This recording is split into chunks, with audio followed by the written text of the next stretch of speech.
룻기 1장입니다. 1장 1절부터 14절까지입니다.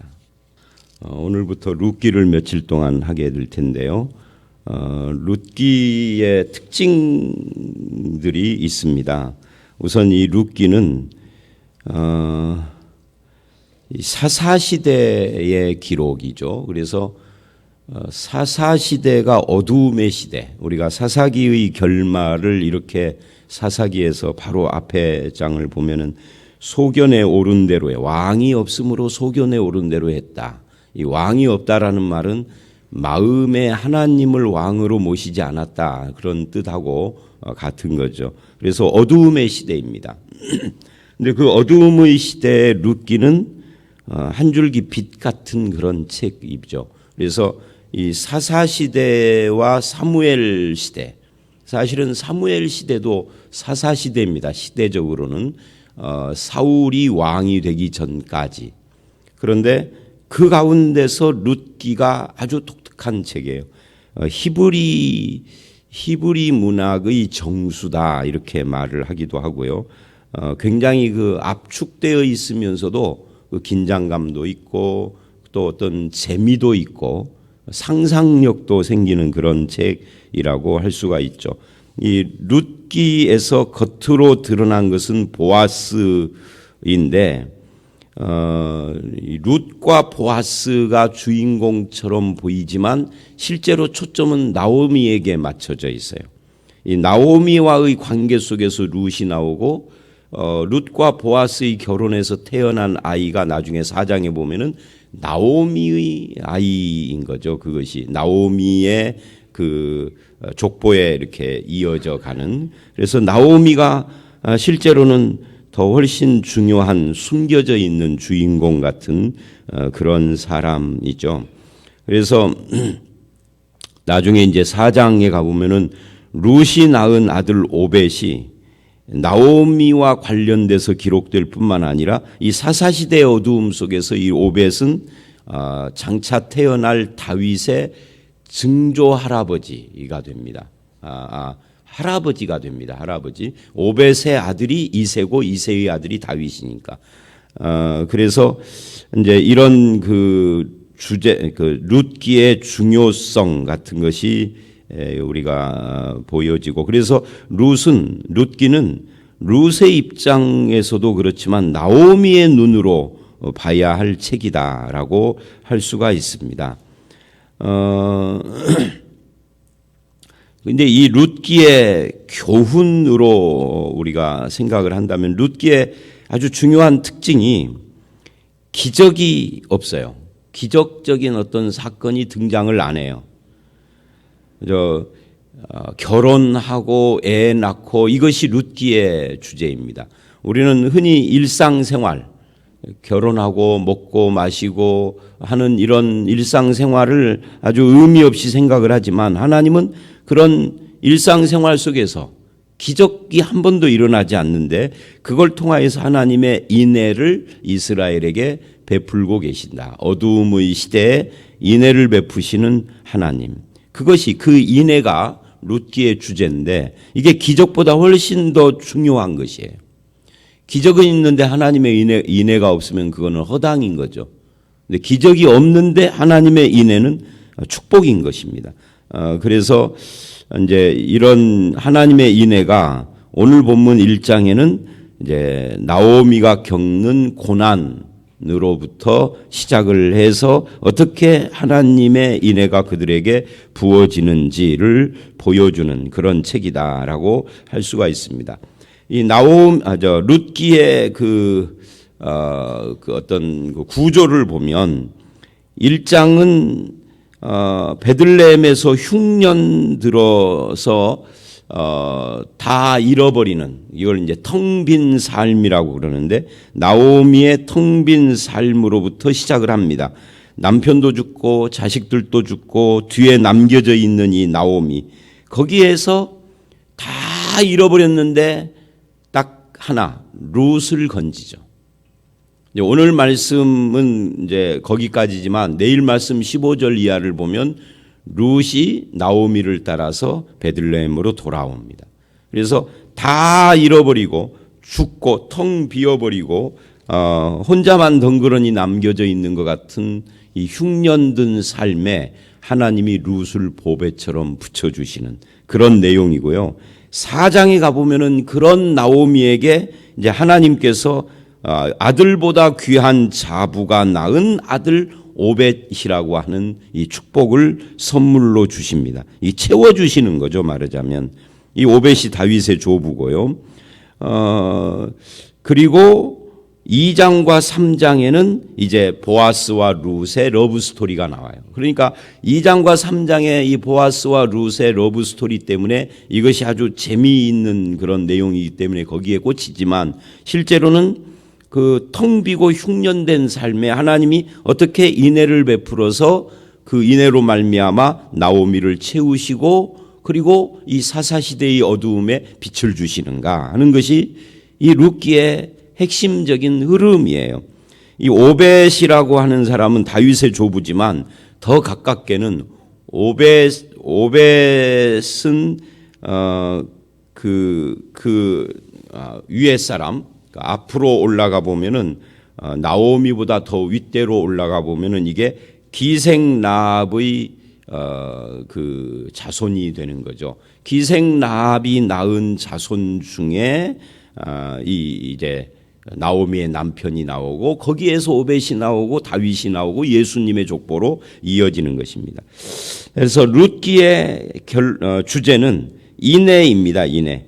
텅 비고 쓰디쓴 인생에 인애를 베푸시는 하나님. 그래서 채워주시고 기쁨이 넘치게 해주시는 그런 하나님이다. 이제 그거를 오늘 이 1장에서 시작을 하는데 오늘 말씀은 둘로 나눠집니다. 1절로 5절, 6절로 14절. 1절로 5절은 흉년, 죽음, 남겨짐이라고 하는 이 세 개의 단어가 핵심이에요. 고난이죠. 한마디로 말하면 흉년이 들었다. 고난이잖아요. 남편이 죽고 아들들이 죽었다. 무지무지한 고난이죠. 인생의 가장 큰 스트레스가 죽음이라고 그래요. 본인의 죽음이 아니고 배우자의 죽음, 가족의 죽음이 가장 큰 스트레스고 그 다음이 이혼, 그리고 이사 이런 것들이라고 그러는데 이 고난입니다. 근데 이 고난이 어디에서 오는 거냐면 이제 하나님의 약속의 땅 가나안 땅에서 고난이요. 흉년이 들었어요. 가나안 땅은 축복의 땅, 젖과 꿀이 흐르는 땅, 약속의 땅인데 거기에 흉년이 들었다. 이것은 사실은 기독교인의 삶에도 고난이 있을 수 있다는 것을 보여주는 그런 말씀이죠. 그 흉년이 들고 죽음이 찾아왔는데 왜 이런 흉년이 들고 죽음이 찾아왔느냐? 이 성경은 왜라고 하는 이유를 말하지 않아요. 여기서 특별히 이 나오미와 그 남편이 무슨 죄를 지었다든지 이런 이야기를 하지 않습니다. 그러니까 무슨 말이냐면 이 성도에게도 고난이 올 수 있고 가나안 땅 약속의 땅에도 흉년이 들 수가 있는데 심지어 죽음도 찾아올 수 있는데 성도에게 이유가 무엇이냐면 이유를 모릅니다. 즉 이유를 모르는 고난이 우리에게 있을 수 있다. 모든 고난의 이유가 다 있는 것은 아니다라는 거예요. 모압 땅으로 이사를, 즉 이방 땅으로 이사를 했기 때문에 죽음이 찾아왔는가? 그것도 아니에요. 왜냐하면 성경에 이방에 거주하는 일들이 많이 나옵니다. 이스라엘이 애굽에서 400년을 거주했어요. 그렇죠? 그런 경우도 있고 요셉 같은 경우에는 애굽으로 물론 자기 뜻은 아니지만 애굽에 가가지고 오히려 출세했잖아요. 그러니까 이방 땅에 거주하였기 때문에 죽음이 왔다 이런 건 아니에요. 이방 땅이 아니라 가나안 땅에서도 사람은 죽는 거니까. 바벨론 포로로 잡혀갔기 때문에 그 이방 땅에서 문제가 생기는 건 아니에요. 거기서 오히려 다니엘은 신앙이 더 좋아졌죠. 에스더도 그렇고. 그래서 이방이 고난의 원인도 아닙니다. 이방인과 이방 여자와 결혼했기 때문에 아들들이 죽은 것도 아니에요. 그렇게 성경을 해석하면 안 됩니다. 왜냐하면 이 성경은 그냥 결혼했다, 남편들이 죽었다 이렇게만 단순히 말하지 이유를 말하지 않아요. 그래서 결론이 뭐냐면 원인을 모르고 이유를 모르는 고난이 있다. 그거예요. 우리에게도 모든 고난이 원인이 있는 건 아닙니다. 근데 문제는 그 원인을 모르는 고난 앞에서도 하나님을 의지할 것인가? 원인을 모르는 고난이 있는데도 하나님 때문에 소망을 찾을 것인가? 하는 질문인 거예요. 근데 나오미의 남편은 이유를 모르는 이 고난, 흉년 앞에서 하나님을 의지하지 못했죠. 그리고 또 한 가지는 이 원인을 모르는 고난인 흉년과 흉년의 반대는 풍년이니까 어저께 어디를 신방을 했는데 그분의 직업이 농업과 관계되는 직업이에요. 농사 짓는 건 아닌데 이 도정하는. 그래서 이제 농사와 관계되는 이야기를 했는데 이런 말을 하더라고요. 옛날에는 흉년 때문에 농부들이 고통스러운데 요즘은 풍년 때문에 농부들이 고통스러운데요. 풍년이 들면은 쌀을 낼 데가 없대. 너무 넘치니까.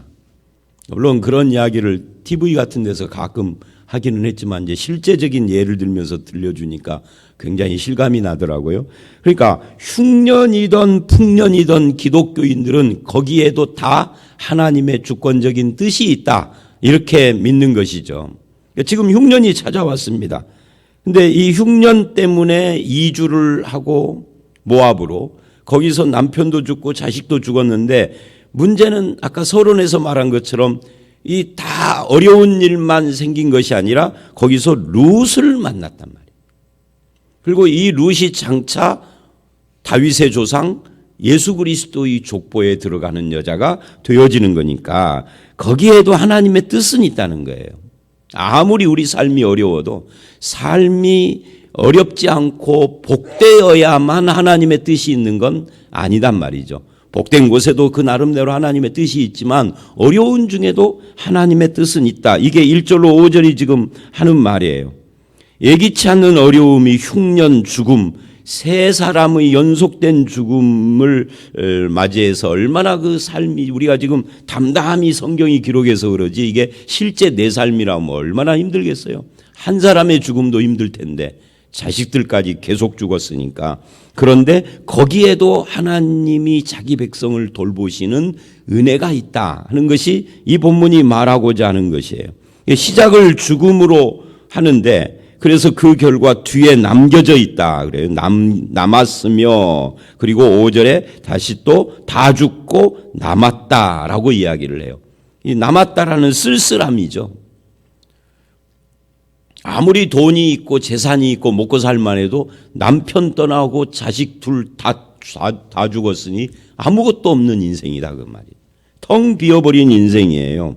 그런데 거기에 하나님의 역사가 시작이 된다. 이걸 지금 보여주고 있는 거죠. 자, 1절로 5절을 이제 끝내기 전에 정리를 해보면 우리 인생에는 이유를 모르는 고난도 있다. 근데 이유를 모르는 고난 앞에서도 하나님을 의지할 수 있는가를 물어본다.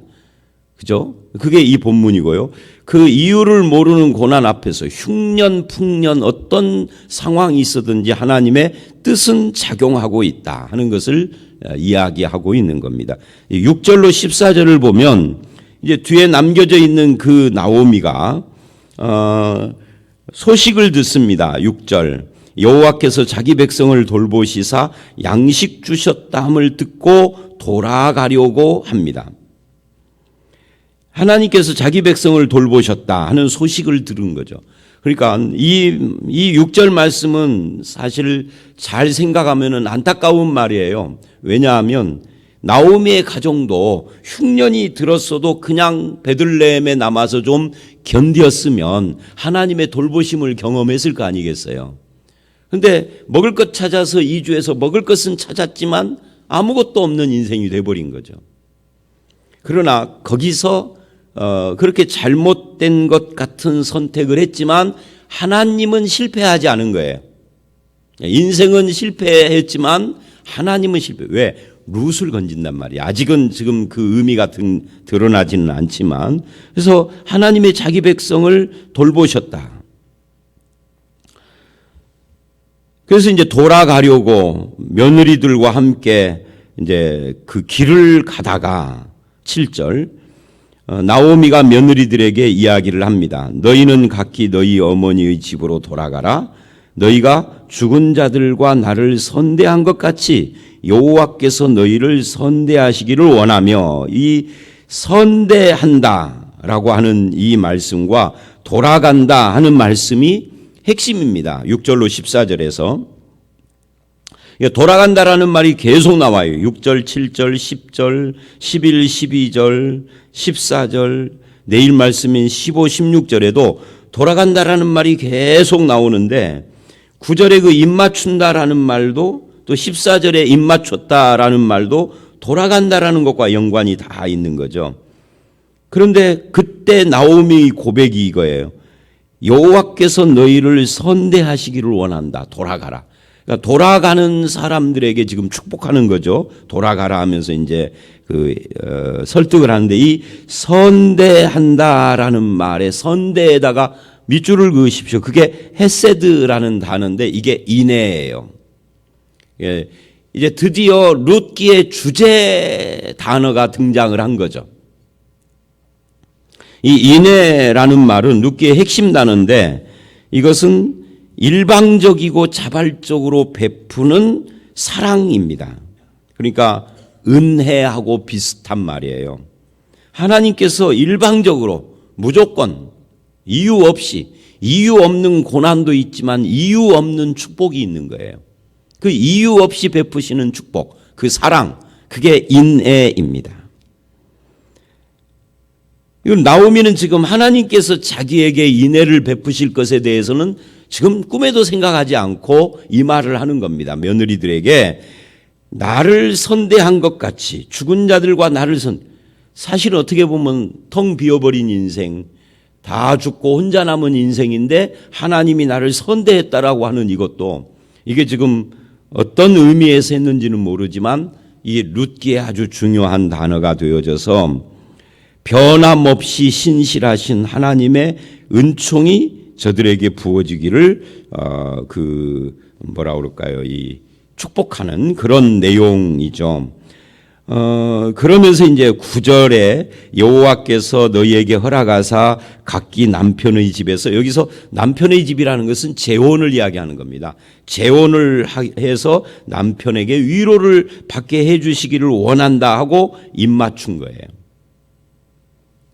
그러니까 나오미는 적어도 이방 땅에서 이방 여인들이었다가 며느리가 된 이 사람들에게도 하나님께서 은혜를 베푸실 것에 대하여 기대를 합니다.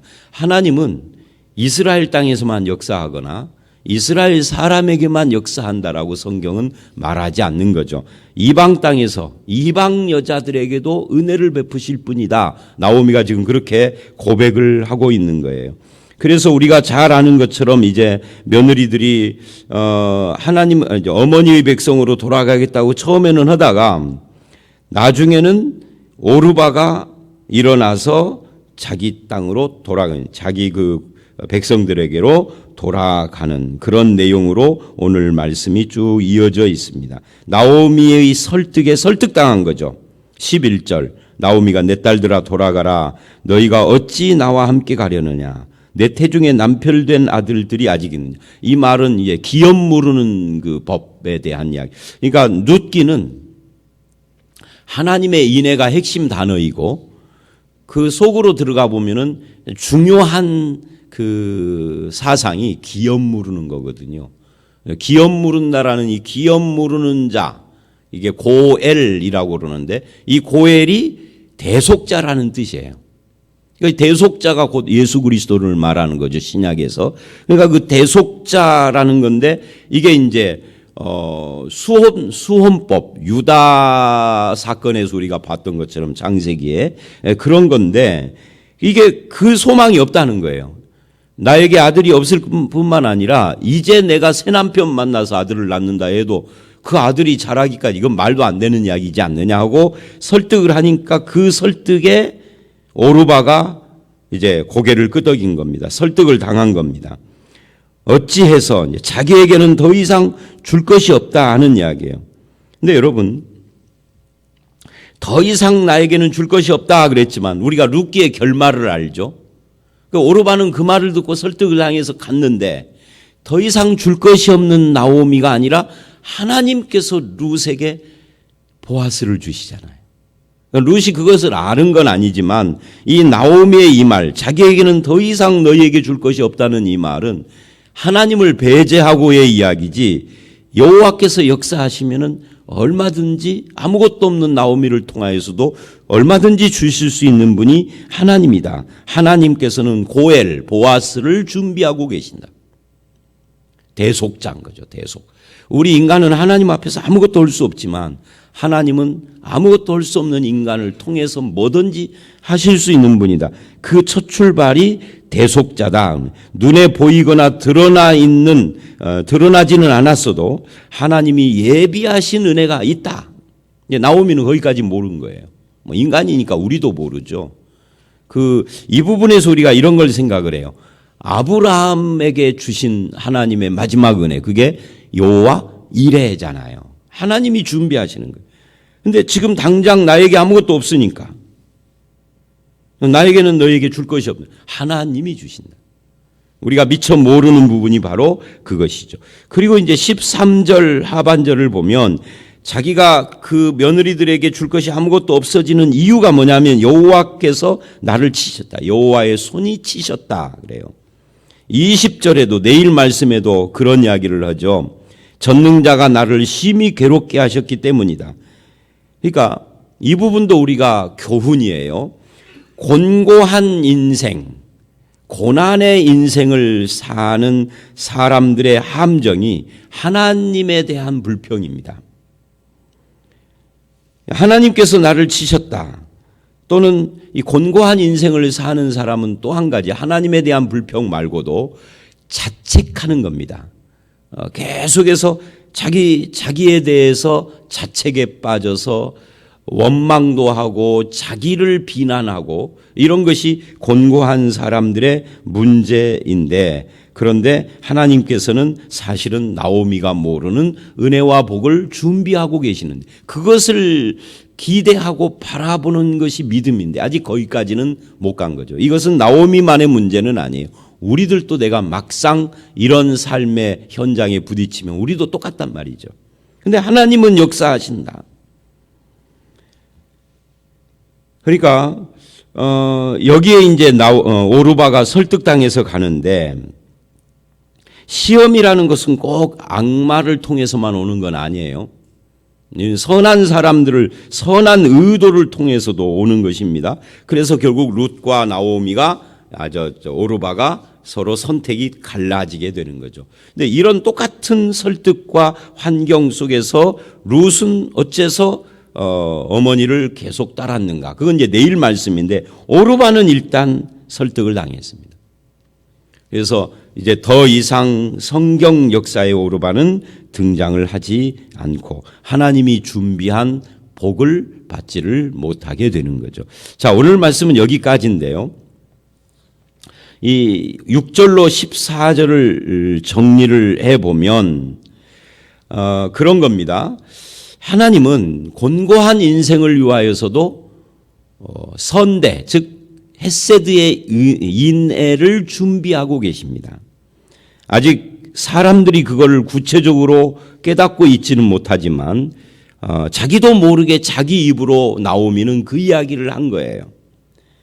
그리고 하나님, 자기 자신에 대해서는 자기가 더 이상 뭘 줄 것이 없는 텅 비어버린 가난뱅이 인생이요, 하나님의 손에 침을 받아서 좀 어떻게 보면 이게 우리식으로 표현하면 저주받은 인생이라고 하지만 그것은 하나님의 역사에 대해서 잘 모르기 때문에 잘못된 생각으로 말한 것이죠. 그래서 곤고한 인생의 함정에 지금 빠진 겁니다. 하나님에 대해서나 자기 자신에 대해서나 환경에 대해서. 그러나 하나님은 나오미 고백처럼 인애를 준비하고 계시는데 그게 바로 보아스라고 하는 고엘, 대속자를 준비하고 있다라는 것을 저들은, 이 나오미는 전혀 모르고 있었다는 거죠. 근데 이제 우리들의 입장에서는 미래적인 사건으로 대속자를 준비한 것이 아니라 이미 과거적인 사건으로 대속자를 우리에게 주셨죠. 그 대속자가 누구예요? 예수 그리스도시죠. 예수 그리스도를 주셨고 그분을 모시고 있는 우리는 나오미와 반응이 달라야 돼요. 대속자의 대속을 받고 구원받은 성도는 아무리 곤고한 인생이라 할지라도 하나님께 저주를 받았다라든지 뭐 이런 표현을 우리는 할 수가 없는 겁니다. 삶이 고난에 있고 가난하다라고 그래서 복 없는 인생이라고 성경은 그렇게 말하지 않아요. 얼마든지 하나님의 복은 물질적인 것으로가 아니라 영적인 것으로 주시는 것이기 때문에 오히려 어려움 가운데 있는 사람에게 복이 더 클 수도 있다. 우리에게는 대속자가 이미 주어져 계시다. 이거를 우리가 변함없이 믿고 흔들리지 않아야 할 필요가 있습니다. 우리가 돌아간다라고 하면은 하나님께로 돌아가는 것이죠. 하나님을 그 은혜의 하나님, 인애의 하나님을 붙들고 흉년든 인생 속에서도 뜻을 이루어 가시는 하나님이 우리의 아버지시고 그 보장으로 대속자를 주시고 성령을 주신 분이 하나님이라는 믿음으로 고난 가운데 불평하는 자가 아니라 고난 가운데 소망을 늘 움직이지 않는 소망, 변치 않는 소망을 간직하는 저와 여러분들이 되시기를 주의 이름으로 축원합니다. 함께 기도하겠습니다. 하나님, 이유를 모르는 고난 앞에서 나오미의 남편과 나오미 그리고 그 가족들은 이방 땅으로 이주를 결심했지만 이유를 모르는 고난이라 할지라도 하나님을 의지하고 하나님께 소망이 있으며 그 잘못된 선택 가운데서도 하나님은 역사하고 계신다라는 것을 우리는 봤습니다. 아버지 하나님, 우리의 마지막 소망이요 끝까지 붙잡아야 될 소망이 하나님과 하나님의 은혜에 있음을 다시 한번 새기게 하여 주시옵소서. 나오미는 며느리들에게 나는 너희들에게 줄 것이 없다 했지만 하나님은 룻에게 줄 것을 준비하고 대속자를 준비하신 것을 봅니다.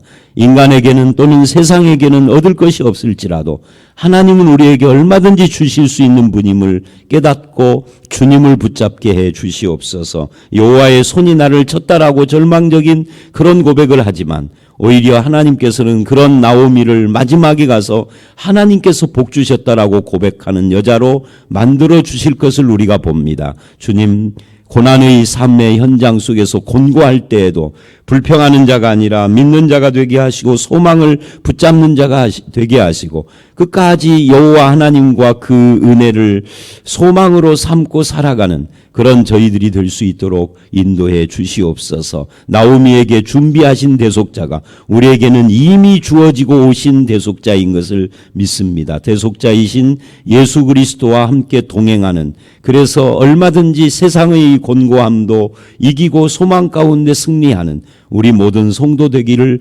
간절히 바라올 때 예수님 이름으로 기도드려 싸움나이다. 아멘.